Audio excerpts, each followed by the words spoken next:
সাত শ্রেণীর ব্যক্তিকে আল্লাহ তাআলা আরশের নিচে ছায়া দিবে কিয়ামতের দিন, যেদিন আকাশের সূর্যটা মাথার কাছে চলে আসবে, জমিনটা তামার জমিন হয়ে যাবে তৃষ্ণায়, মানুষের জিহ্বা বের হয়ে কুকুরের মতো নাভির সামনে ঝুলতে থাকবে। সূর্যের প্রচন্ড কিরণ আর তাপে মাথার মগজগুলো গলে গলে নাকের ছিদ্র আর কানের ছিদ্র দিয়ে ভাতের মাড়ের মতো টপ টপ করে বেয়ে বেয়ে পড়বে। আল্লাহর আরশের ছায়া ছাড়া সেদিন আর কোনো ছায়া থাকবে না। বিষ্ণু বললেন, সাত শ্রেণীর ব্যক্তিকে আল্লাহ তাআলা সেদিন আরশের নিচে ছায়া দিবে।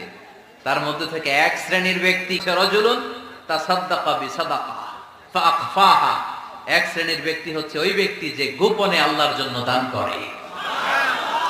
আচ্ছা, লা তা'লামু শিমালুহু মা তুনফিকু ইয়ামিনু, এমন গোপনে এসে আল্লাহর রাস্তায় দান করে দেয়, তার ডান হাত কি দান করেছে বাম হাত টের পায় না।